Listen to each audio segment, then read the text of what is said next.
Hey guys, what's up? It's Big O Notation here, and today I'm going to be showcasing my Bulma Deck in action, the deck that I recently profiled for you guys.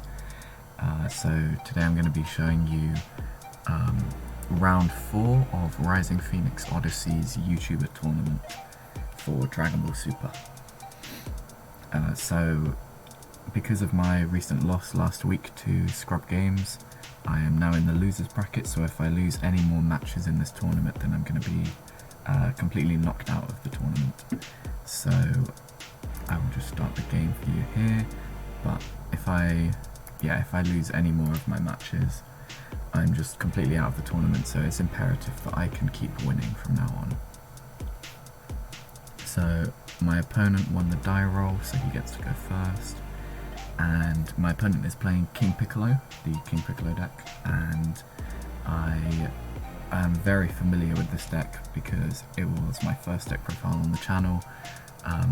It's probably my second favourite deck out of set 12 other than Launch. I've been really enjoying the Launch deck recently as well, but King Piccolo is definitely a lot of fun as well, and I've been playing it loads, so I have a good understanding of how the deck plays. And something that's really imperative to understand about this matchup is that King Piccolo is a lot more of a mid-range deck and Bulma is more of a control deck. So I am very happy as the Bulma player for the game to go on for as long as possible. My opponent, the King Piccolo player, is going to want to kill me before I'm going to want to kill him, and my finishers like Fu Shrouded in Mystery and the 8-drop Gogeta are going to have a much bigger impact and be much more costly than his finishers. So I'm very happy to just drag the game out as long as possible and then try and kill him in like one big kill turn. So that's my kind of thought process and game plan going into this matchup, and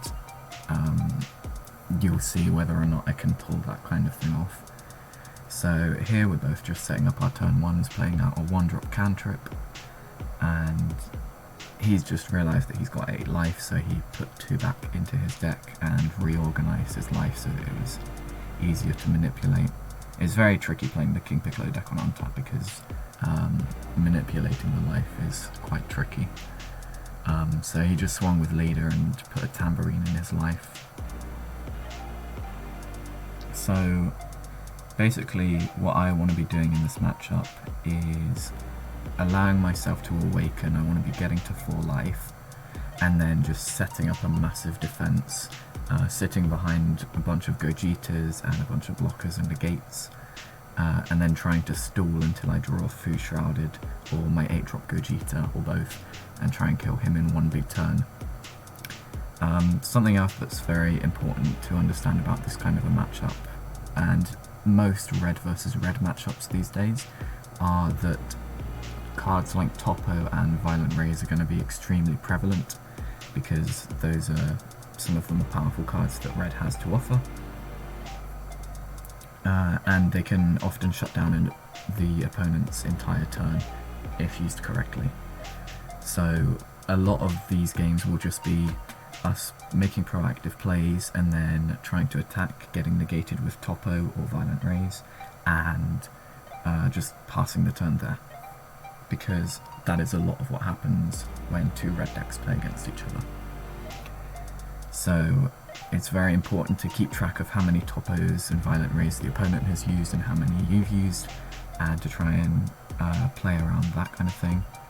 So here I'm playing the first Topo, because I know that he can awaken this turn and start using the activate battles, and I don't want him to get to the combo step so that he can use his activate battle. That's something else that's very important to note about the King Piccolo deck, is that a lot of their plays come from the combo step because they want to be utilising their leader's activate battle to free play demon clans from their life. So because my deck is filled with negates, it has Topo, it has, I believe it has 1 Violent Rays this version. I made a last minute change to swap out 1 Topo and 1 Violent Rays, so I'm running 1 Violent Rays in here, which ended out not being very good for me because most of his deck is going to be 15k because of the Demon Clans. So I have like 3 Toppos, a Violent Rays, and then some Videls as well to negate more attacks. So I can try and negate his attacks and make it tricky for him to free play his Demon Clans. So here I'm just charging up my Unison, and I go ahead and swing at his Unison because he's tapped out, so he cannot be playing Toppo, he can't be playing Violent Race this turn. So I know that I'm safe to swing at his Unison and try and apply pressure that way. So here I'm just fusing into the Gogeta. On turn 3 in Bulma, you always want to be bringing out your Gogeta chain every single time. It's just such a good offensive and defensive play. And it gives you so much advantage as well. You get draws from the fusion cards if you're using the Godly Aura cards, and you get to deck thin by searching for your other Gogeta BRs, and you get to minus the opponent's card's power, so you can often kill cards just by playing your big hitters. And then obviously you can use them as blockers or to attack with a big double striker, and you can use the 6-drop Gogeta's effect in your opponent's turn as a defensive option as well. So the reason that I charged my Unison this turn, I just want to go over that quickly, is because I'm not playing it this turn and it's quite likely that I'll draw into another one later down the line, and that's again the reason why I discarded the King Piccolo, is I have one in the deck still. I don't need it this turn, I'm only going to need it in the turn where I want to kill him, so I can just stall out the game and wait to draw into another copy later. And I don't have a copy of the Unison out right now, so the King Piccolo is pretty useless. So here I'm just attacking his Unison, putting it to 1 marker, and killing his 4-drop King Piccolo. I killed the King Piccolo so that it would be harder for him to bring out his 6-drop, because the 4-drop gives a Demon Clan 20k power when he attacks. If the 4-drop wasn't there, then I would have obviously killed the Piano, because the Piano is a lot of that deck's draw power. And in the later stages of the game, and I believe in the next game of this match, I opt to kill the Piano a couple of times over some other cards, because the Piano is a lot of the deck's draw power and it can be quite important to kill.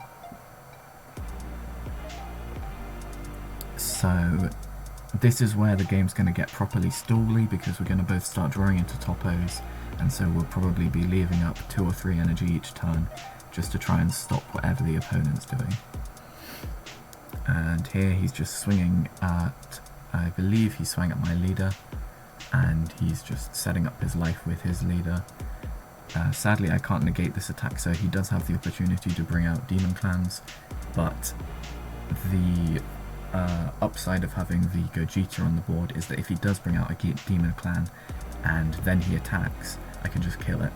And that is why I'm choosing to save the Gogeta's auto for so long throughout the game, is because I want to be saving it for cards like Tambourine, cards like the 4-drop King Piccolo, the 3-drop King Piccolo that free plays itself and gains double strike, and the 6-drop King Piccolo.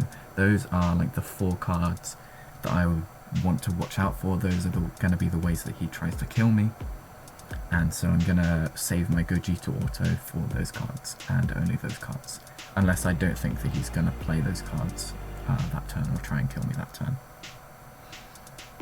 So here I'm just taking the life. I want to be getting to 4 life as soon as possible, like I said earlier, because it will allow me to awaken and draw more cards, which will allow me to defend against more of his attacks, so I can draw out the game longer and accelerate my game plan, which is reaching turn 6 or around turn 6, maybe turn 5 or turn 7, and try and kill him with a card like Fu Shrouded. And because I've drawn Fu Shrouded now, that is almost definitely going to become my game plan, because I know that it's not going to be in my live, and I'm guaranteed to be able to play at turn 6 as long as I can get the 10 cards in drop. So here I'm just drawing some more cards. Now you'll notice that, like I said earlier, he's got 3 energy open here, so he is going to be likely playing a topper here. And for that reason, I want to swing with Gogeta over anything else, because Gogeta can still get his auto off even if the attack is negated, and I can kill the topper that he then brings out for free. So he basically lost 2 cards in that transaction, which is just great at card economy for me.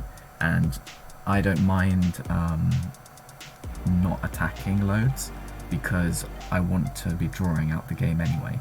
So this is absolutely fine for me. I've just taken 2 cards out of his hand effectively, and although I can't attack, I can just set up a massive defense and try and keep stalling for turn 6.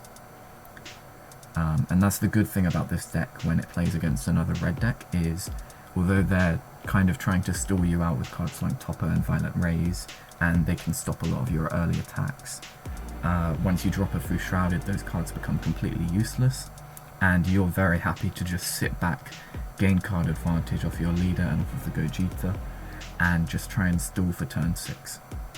So that's a very good thing about this deck in the red versus red matchup, is that you honestly don't mind about many of the Toppers or Violent Rays that come out, as long as you just play towards the Fu Shrouded win condition.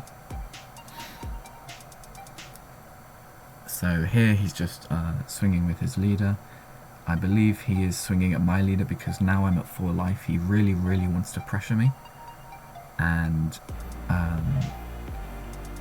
that is going to be his win condition. He's going to be trying to get some kind of cheap kill on me with like the 6-drop King Piccolo, the 6-drop, or some kind of 3-drop King Piccolo maybe, or if he runs like a Champa or Hidden Supreme Kai to try and give one of his cards double strike and try and sneak a victory that way.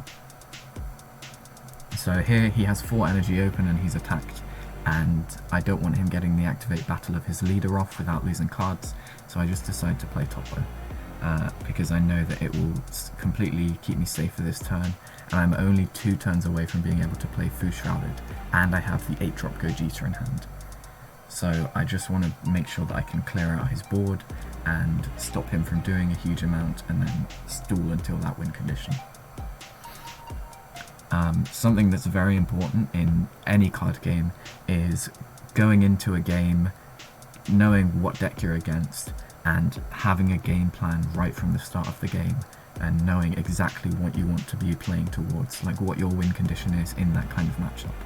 And that's the point I'm really trying to drive home here, is just slowly gaining card advantage and stalling until turn 6 is my win condition, because he is a lot faster of a deck than I am, and so here he's going to be trying to kill me before I'm going to be trying to kill him. So here he swung with his Piccolo Jr. Unison, and he dropped 2 cards. Now I know that this is because he wants to be playing a Demon Clan from the life, and he wants to be using the activate battle of his leader. So I am again not going to let him get to that combo phase. I'm going to be playing my negate out and making him drop 2 cards, and I only lose 1. So he just completely lost out on that. He basically lost a card from that transaction, and then he was forced to play his Masked Saiyan Overwhelm to deal with my Gogeta, which is again a 1-for-1. I'm very happy with 1-for-1s because my leader inherently gains more advantage than his leader, because I'm drawing 2 and he's effectively not drawing any cards off of his leader alone. And in 1-for-1 transactions, they allow the game to again go later on, because both players are going to be leaking card advantage, and as long as you're going even in a control versus mid-range matchup, that is winning for the control player, because it allows the game to go on longer. So here he's dealt with my Gogeta. I'm just drawing a load of cards off of my Unison, off of my leader, and I'm deciding to fuse into my Gogeta and then EX Evolve into my 6-drop. Gain a bunch of markers on my Unison. My Unison is almost completely unkillable at this point, and I'm just able to clear out his board, which is nice because although it seems like not very important, all I'm doing is killing a 1-drop King Piccolo and killing a piano. It is actually very important because those are 2 cards I'm getting out of him.